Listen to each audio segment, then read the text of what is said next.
Oh, my computer's unplugged. No fucking hate. It's all right. You're all right. Here we go. Yeah. All right. One of those days, you know. I do. And you do too, because we are now live, free, and exclusive with the wrong background again. God, whatever. It's all relevant. It's all relevant. I changed the one thumb. I didn't change this one. We're live and exclusive and free on Rockfin. I am just going to get right to it. Usually I'd give you guys a spiel, but there's really no need to. We have Whitney Webb here. We're a little late anyway because of technology. It's great to have you, Whitney. So the last time we spoke was literally just before people cast their ballots, and a lot of people, especially in the week afterwards, where yes, they were still tallying the votes. It wasn't quite clear, what they were going to say and how they were going to do everything, but it was clear that, again, we predicted there would not be a winner the next morning. There was not a winner the next morning. Now, there were not massive protests, but as we've especially seen over the last month and a half plus, you saw 3 weeks ago in D.C., and then, obviously, you've seen the media coverage of what happened in the Capitol, and I was there covering it from the get-go and even from the Capitol. Now, the word chaos is being thrown a lot. The word insurrection is being thrown in a lot. The word domestic terror is being thrown around a lot. And you especially said that there would be a ramp up of supposed domestic terror threats in this country. So really, I mean, everybody's familiar with your work. UnlimitedHangout.com. Follow her on Twitter below. But I really just want to get your perspective of pre-Capitol, Capitol, and now where we're at.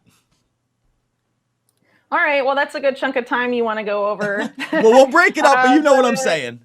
I'll go back even farther. So basically, I started writing about the 2020 election. Well, I really started investigating it at the end of 2019, and I put out a series when I was still at Mint Press in the beginning of 2020, talking about how these front companies with ties to Israeli and U.S. intelligence, and also prominent Obama era counter-terror officials, were basically saying that 2020 was going to be not a traditional election, and it was going to completely gut a majority of Americans' belief in the credibility of the election system and democracy, and that it was basically going to, I guess I'll use the same verb again, sorry, to gut democracy as a system, or at least public belief in democracy being the real governmental system in the U.S., that was going to go away. And I've argued for some time the reason for that is to prepare people to move towards a different system of government and be like, oh, well, it's your fault. It's the American people's fault that we've had to move away from democracy because it didn't work. And it's all the little guy's fault, right? When obviously this is something that's been planned and been in the works for a long time. And we see that coming to fruition now with a lot of this domestic terror stuff that they've been trying to implement for the past several years. And we can go in, I think it's worth talking about who's involved, including the key organization that's really involved in a lot of what's going to be playing out in terms of domestic terror going forward. And that is actually the Anti-Defamation League. And we can talk about them for a little bit because, well, maybe later on in the show, because you wanted me to go over some of this other let's stuff, talk about traditional terror really quick, because I think that that's really important because, obviously I've been this a long time. It is that war on terror. It is that 9/11 event, the lies in Iraq that really motivated me to do what I do. And in the very beginning of that, the big monikers, other than the color-coded system, we're at orange, we don't want to get to red, was if you see something, say something. Say something. And one of the big things was if you saw an unattended bag or backpack, that was a big no-no. You need to get law enforcement right away. On the very Orwellian opposite of that, okay, I am amongst 150,000 people, Whitney, and basically I stayed in the road where they had the gate and people had to go through, be wanded, drop their stuff off. Now, I am literally surrounded by different stacks of hundreds, if not of unattended backpacks, of unattended backpacks at poles in front of people. And let me say this: it is not wrong to say that was a very. I've never seen such a small police presence. Like I had been there 3 weeks ago, Yeah. and it was a stark That contrast. was intentional. That was intentional. I think so as well. But the irony is, that was like embedded in my generation. If you see something, say something. Backpacks. Here, you got a bunch of potential domestic terrorists everywhere, and backpacks are littered amongst tens of thousands of people, and none of them have been checked by law enforcement, and they are not a concern. That should just show you the out and out distortions and lies they use to motivate people to become the new brown shirts and snitches. And I'm sure you're going to get into that later when we talk about people being identified in the Capitol. Yeah. Well, they set this up too with COVID too now, right? That you have to, and this is also going on in the UK. You have to, there's this pressure to report your neighbor if they break COVID restrictions or something to the authorities. And now we're seeing that move to, help the FBI identify your neighbor if they were present at Wednesday's events. It's a very slippery slope and very, but it's the same behavior really, trying to convince people that they should be snitches for the state, which personally is a bad way to go and a very bad indication of where they're trying to move things in this country for sure. But of course, that really started with DHS from the very beginning. See something, say something, and now we're moving in to the era that DHS was originally designed for, which is the era of the war on domestic terror. That's what DHS was always set up to be used for. It was never really about foreign terror, in my opinion. And that's why a lot of these domestic terror laws that we're going to see pushed out now, traditionally the FBI is supposed to be the people that investigate terrorism domestically within the US, but now that's going to be expanded by these coming laws to FBI and DHS mainly, as well as fusion centers, which are interagency, and they're going to involve community groups. And the community group in charge, and that's also in charge of telling Silicon Valley who to censor, is the Anti-Defamation League, which is crazy. Because if this was really all about white supremacist terror, where's the NAACP? Where are our groups representing other minorities? Why is it just the ADL and no one else that's telling these people who to arrest or who to investigate? Because basically a lot of this too in this coming domestic war on domestic terror is all about pre-crime. That's why this law they're introducing this week or reintroducing this week is called the Domestic Terrorism Prevention Act. And this whole thing this whole foundation they've been setting up for it involves the ADL or an affiliated group of the ADL flagging an individual to the FBI, or I guess in the future DHS, and then they create an individualized threat assessment of that individual. They go and harass them just like they did the Muslim Americans after 9/11. And in a lot of cases, they harass them so much that those people eventually snap, or they get, roiled or brought into like entrapment plot, sort of like the Governor Whitmer thing that happened last year that we now know was an FBI entrapment plot and things like that. I mean, this is just being set up to create a really dangerous landscape within the US, and we see that whole narrative already taking shape in MSM, and it's just really disconcerting. Well, let's talk about that for a second really quickly, because a lot of people aren't aware of the Whitmer plot. We've covered it with you, but essentially what you do is you infiltrate these networks that are anti-lockdown, okay? And these guys were anti-lockdown. They had actually done a march and an event, I believe it was with the local sheriff. And after the fact, the local sheriff even said, I know these guys. I can't imagine that this is real. You get somebody who is within law enforcement. Either he is an asset, in other words, somebody they have working for them, or an agent. They are the one that provocate the violence. They come up with the idea. They get these guys going on it. And that's how they make the bust. And that's what we've seen time and time again throughout this war on terror, whether it be these new anti-lockdown protesters, or you could go all the way back to the Newburgh pizza incident in New York, where basically you had a bunch of poor, low-level criminals, that were working in mosques, and they were trying to work the guy over for as much money. They had no intention of bombing anything. But again, to bring that into the mix, that terror threat has to be there. And now, with 80 plus million Americans and tens of thousands that descended on the Capitol, and specifically hundreds that entered, they have their new face of terror. And it looks a lot like Uncle Joe and Steve down the block and, Susan down the way, and like every other American citizen. So this is literally their dream, to now target anybody not only as maybe sick, but also as a terrorist. So why do you bring it into the Capitol incident itself and how you think it's been handled in the media and how you've seen? Because I know you're not in the United States, but I know you follow this stuff. Yeah, well, really quick, I want to point out that even though the boogeyman being set up for this war on domestic terror is QAnon and white supremacists and whatever, this apparatus is going to be used to go after everyone. If you look at the agencies running this, like DHS or U.S. intelligence in general, who are their targets traditionally? If you look over, the course of their decades-long history, it tends to be left-leaning groups. It tends to be environmental activists. Just remember what happened with the pipeline, just a couple years ago, the private security and all the involvement there and how they were harassing. I mean, those are the type of groups that the U.S. government traditionally goes after.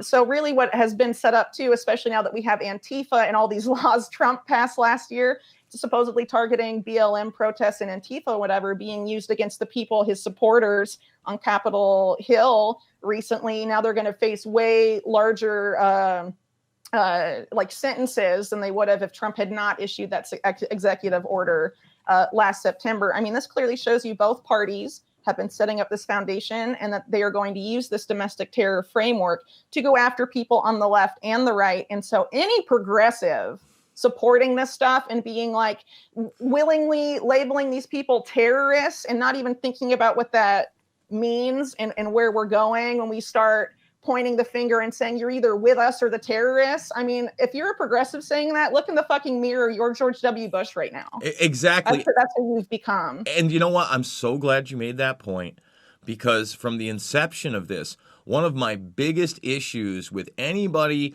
who wanted to say that they were, alt-right or a conservative was calling these guys Antifa terrorists or saying, Wrong. You know what? We need a law if somebody's going to take down a statue that they're a domestic terrorist. Yeah, or you reap what you sow. The people on the right that were willing to be like terrorists, everyone I don't like on the left is a Marxist terrorist. Well, look what you've just done. And it's the same point for people on the left right now that are pointing at these people at the Capitol, most of whom who stayed in the velvet ropes and acted like they were on like a civic tour of the freaking Capitol. Listen, I was there, Whitney. And again, I never felt threatened at all. I don't know if you've seen any of my footage yet, but I get right into, first of all, I wasn't there for the initial quote unquote siege.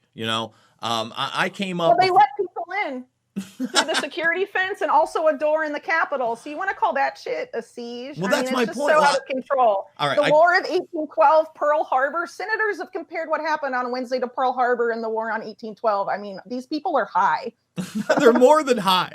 Well, I looked at it this way, right? First of all, with the amount of people that were there, had they wanted to get violent, actually violent, and enter the Capitol, there would have been no way to stop them. At least not with the tools they were using, unless they literally wanted to use automatic weapons inside and use every police force. Now, what they don't show you, let's see if we can bring some video up here, during this whole thing, which is madness to me, because again, why aren't we trying to be quote unquote intellectually honest about this whole thing? And show people. I mean, because that's dead in U.S. mainstream political discourse, intellectual honesty. So what you're watching here. That's a novelty these days, Jason. I don't know. I totally get it. But again, the stuff speaks for itself. Right here, out of nowhere, a sledgehammer comes up. And they're passing it towards really the second level where I'm up. And the thing is, on the third level, that's where the police are, and then the police are in here. This is the only place that's getting physical after the fact, right? They clearly have this bottleneck. There's nothing people could do. When the sledgehammer gets up there, they hand it to the police officer because even the guy in the front realizes, you know what? I'll catch an attempted murder or a murder charge if I swing a sledgehammer at another human being that I don't know. They're not that far gone. Now, it's swung up on the top there. That's where the cops are, on the top. There's no violence going on there. They're just standing there. No one's being maced. Everybody around me, I mean, that's the press at the eye of the storm right there. That's mainstream media. I've seen his pictures. He looks like he's in fear for his life at this insurrection. Except for he's not. He's just standing there. The majority of these people are just standing there. Are we going to label these people domestic terrorists now because they feel like their voice is no longer heard in a system that's thrown them by the wayside 20 plus years ago? That's so obvious now with their voting machines. I mean, again, you look at this and yes, I got the madness. I got the idiots that are kicking the cops and pushing, and eventually they do break into the window next door. But that's it.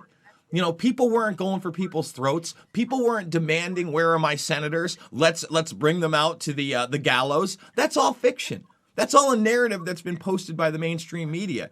And now a lot of these people that are the type of people that are in activist groups, right, that got up here, all of their activist groups are now going to be labeled, possible domestic terror organizations.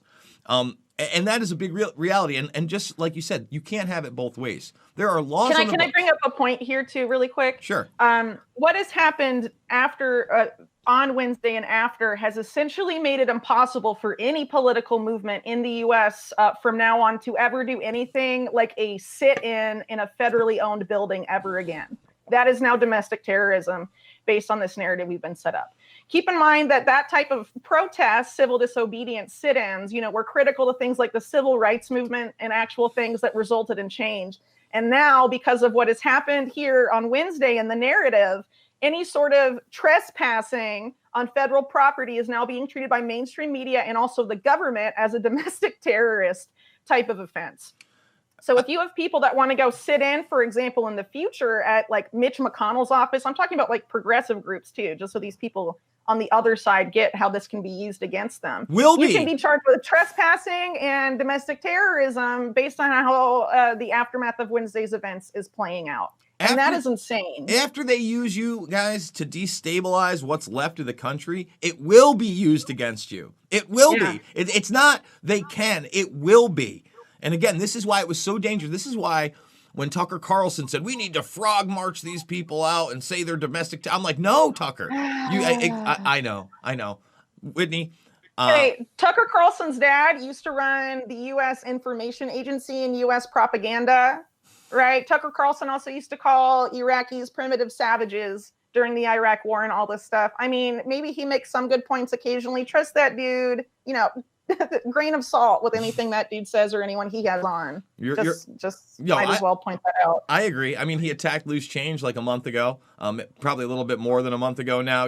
It's okay to talk about Hunter Biden and the laptop and the evidence we've already seen there. But that's crazy, by the way, that they're trying to frame loose change as the root of QAnon, basically trying to say 9/11 truth discussions led to QAnon and domestic terrorism. Do you see how much this is tied to 9/11? Now we can't question 9/11 because we're going to be domestic terrorists because we didn't believe the official narrative of something 20 years ago that was never properly investigated. I mean, maybe it'll be the same for the anthrax attacks too.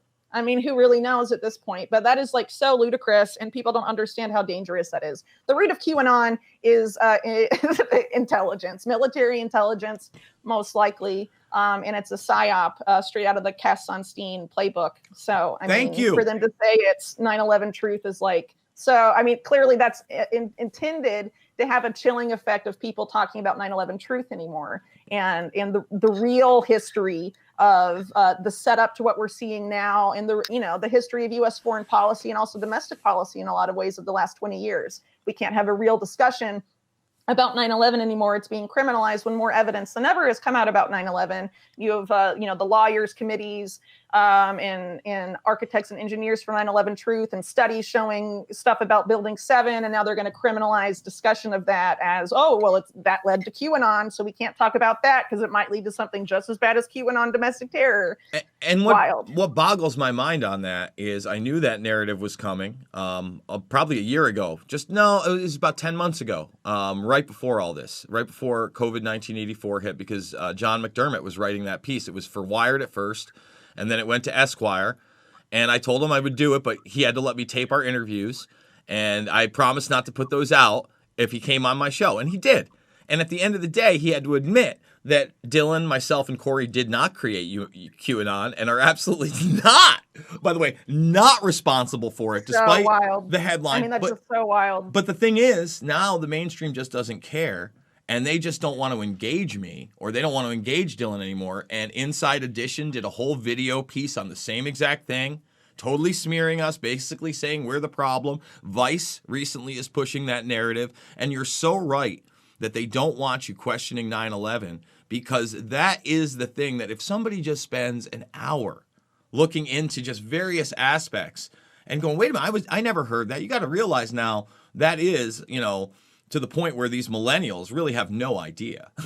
They have no idea. Also, yeah. I think it's really interesting too that for the past several years, a lot of people in independent media that I'm not going to name them, but I personally regard as limited hangouts, have been very vocal on Twitter and other things that they would never engage with 9/11 Truth. They would never interview a dreaded 9/11 truther and all of this stuff. I mean, maybe they knew that this was coming also and wanted to be able to maintain their platform as we reach this new era. But people like that are either plants or they're complete cowards and they have no balls. That's right. Listen, anybody who wants some can get some, Whitney. And especially with this platform where I'm able to just bring up any piece of evidence that I want in real time, like, for shame, all of you quote unquote conservatives and Republicans that dared not speak about Joe Biden, okay, and him covering up the Pakistani ISI link to 9/11, bragging about it on television, bragging about it in the Senate floor, saying it was classified back when he could still speak. You guys are horrible. That guy that facilitated the payment, the two people, General Mahmoud Ahmed, never got in trouble. After all, he was a Pakistani general. But then you have Omar Saeed Sheikh recently getting exonerated not only by Saudi Arabia, but now Pakistan. For the beheading of Daniel Pearl, an Israeli journalist who went into the Middle East to try to see where all this terror funding was coming from. It's so weird that they caught that guy and cut his damn head off. You know what I mean? And the guy that orchestrated the whole thing isn't even in jail anymore. This is, and I bring that up. That's why they don't want people talking about 9/11 Truth right now, because so much has happened in the last 20 years that, the lie is more obvious than it's ever been since that event took place. Absolutely.